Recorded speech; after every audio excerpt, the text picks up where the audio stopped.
3월 28일 월요일 어긋난 계획. 제이는 언어치료사가 되려고 계획했지만 인턴을 하는 동안 그 직업이 자신에게 감정적으로 너무 힘든 일이라는 것을 알고는 그 계획을 접었습니다. 그 후 한 잡지사에서 글을 쓰는 직업을 갖게 되었습니다. 제이는 한 번도 자신이 작가가 될 거라고는 생각 못했는데 몇 년이 지난 후 그를 통해 도움이 필요한 가정들을 돕는 작가가 되었습니다. 제이는 말합니다. 지난 날을 되돌아보면 하나님이 제 계획들을 왜 바꾸셨는지 알 것 같아요. 하나님은 저를 위한 더 큰 계획을 가지고 계셨어요. 성경에도 어긋난 계획들에 대한 이야기가 많이 있습니다. 바울은 두 번째 선교 여행길에서 비두니아로 가고자 했지만 성령께서 허락하지 않으셨습니다. 이 일은 정말 이해가 되지 않았습니다. 하나님께서 허락하신 선교의 길을 가려 하는데 왜 예수님이 막으셨을까? 대답은 어느 날 밤 꿈에 나타났습니다. 마케도니아가 그를 더 필요로 한다는 것이었습니다. 바울은 나중에 마케도니아의 유럽의 첫 교회를 세우게 됩니다. 솔로몬도 이렇게 말합니다. 사람의 마음에는 많은 계획이 있어도 오직 여호와의 뜻만이 완전히 서리라. 계획을 세우는 것은 분별 있는 행동입니다. 잘 알려진 격언 중에도 계획을 세우는데 실패하는 것은 실패하기 위해 계획을 세우는 것과 같다는 말이 있습니다. 하지만 하나님은 우리의 계획을 그분의 계획대로 바꾸시기도 합니다. 그럴 때 우리는 하나님이 신뢰할 수 있는 분이라는 것을 알고 그분의 계획에 귀를 기울이고 순종해야 합니다. 하나님의 뜻에 우리를 맡기면 우리는 그분의 목적에 맞추어 가는 삶을 살아가게 될 것입니다. 앞으로는 계획을 세울 때 한 가지를 더하여 귀를 기울이겠다는 계획을 세워 보세요. 하나님의 계획에 귀를 기울여 보시기 바랍니다.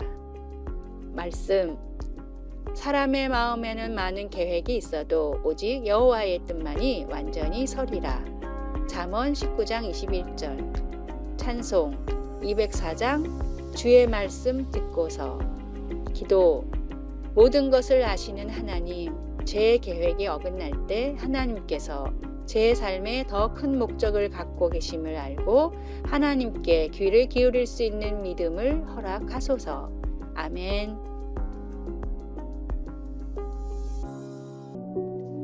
(3월 29일) 화요일 빛의 매몰되다. 네덜란드 암스테르담에서 매년 열리는 빛의 축제는 빛의 공해 문제를 다루는 주제로 다양한 예술작품을 전시하는 행사입니다. 이 행사에서 최근 큰 이슈가 됐던 한 작품이 있었습니다.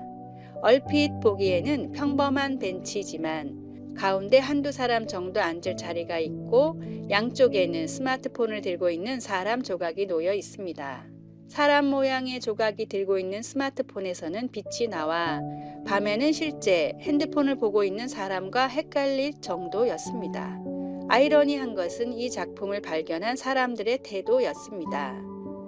스마트폰이 없으면 잠시도 가만히 있지 못하는 현대인들에게 경종을 울리고자 하는 작품이었지만 사람들은 이 벤치에 앉아 기념사진을 핸드폰으로 찍고 바로 SNS에 올렸고 대부분의 사람들은 벤치의 조형물과 한데 섞여 조각과 같은 자세로 함께 스마트폰을 보고 있었습니다.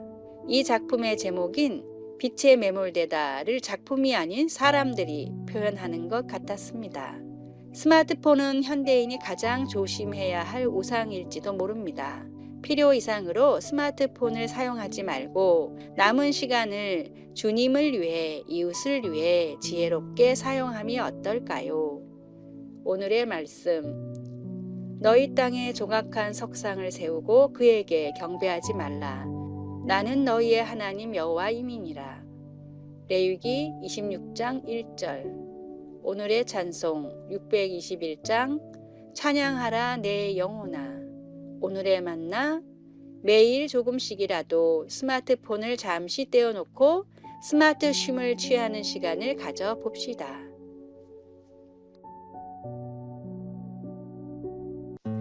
3월 30일 수요일 스트레스 해소의 비결. 현대인들의 건강을 위협하는 최대의 적은 스트레스입니다. 스트레스 해소의 비결은 단순하고 정직하게 사는 것입니다. 사람은 거짓말과 변명을 할 때 가장 스트레스를 받는다고 합니다. 다음은 미국 보건부가 스트레스 해소를 위한 10가지 방법을 발표한 내용입니다. 첫째, 아침을 여유 있게 시작하라. 일찍 일어나 식사도 하고 가족과 대화도 나눈다. 둘째, 일의 우선순위를 정하고 급한 일부터 처리한다. 셋째, 일을 완전 무결하게 처리할 생각을 하지 않는다. 넷째, 휴식 시간은 완전히 쉰다. 다섯째, 건강한 생활의 3대 원칙인 충분한 수면, 규칙적인 운동, 균형 잡힌 식사를 생활화한다. 여섯째, 억울하고 불쾌한 감정은 낮은 목소리로 반드시 표현한다. 일곱 번째, 서로를 격려하는 친구나 모임을 갖는다. 여덟 번째, 일감을 절대로 집에 가져오지 않는다. 아홉 번째, 중요한 약속, 일 등은 반드시 수첩에 기록해 놓는다. 빗나간 약속들이 나중에 큰 스트레스를 줄 수 있다. 열 번째, 커피나 청량 음료를 피하고 물과 주스를 마신다. 말씀, 이르시되 너희는 따로 한적한 곳에 가서 잠깐 쉬어라 하시니 이는 오고 가는 사람이 많아 음식 먹을 겨를도 없음이라. 마가복음 6장 31절. 찬송 207장 귀하신 주님 계신 곳. 기도, 우리 각자는 한 가지 또는 여러 가지 방식으로 스트레스를 경험할 수 있습니다. 그러나 그리스도 안에 있는 우리에게는 도우심과 소망 그리고 안식이 있음을 믿습니다. 아멘.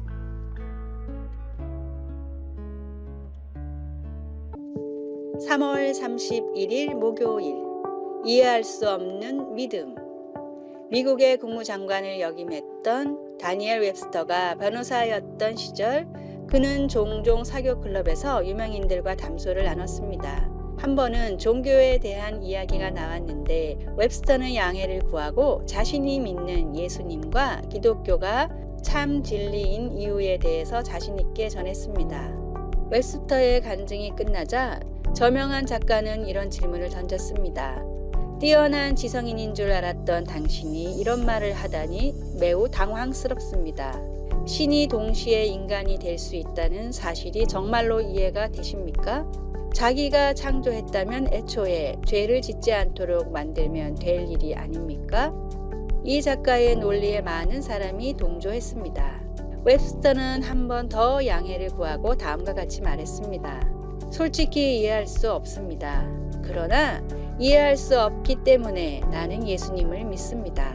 사람의 생각대로 움직이고 사람이 완전히 이해할 수 있는 신이 왜 필요하겠습니까?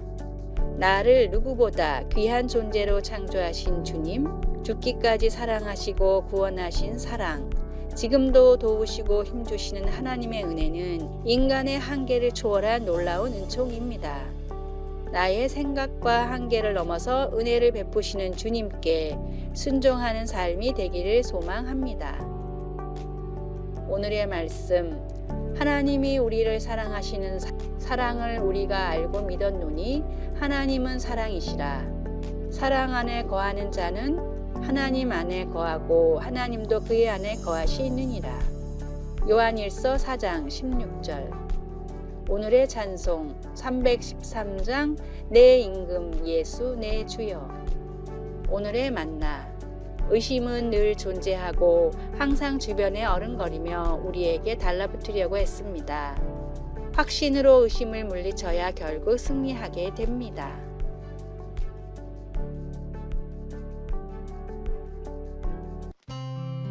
(4월 1일) 금요일.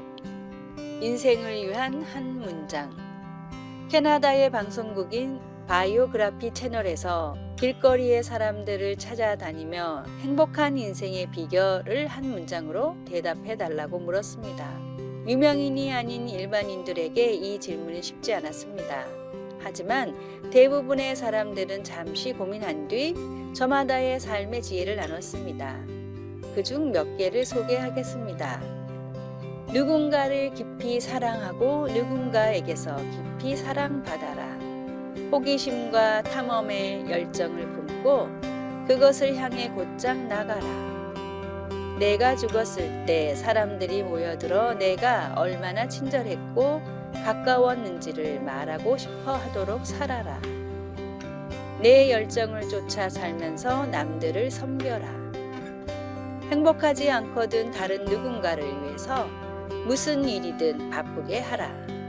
행복은 섬김과 사랑에서 온다.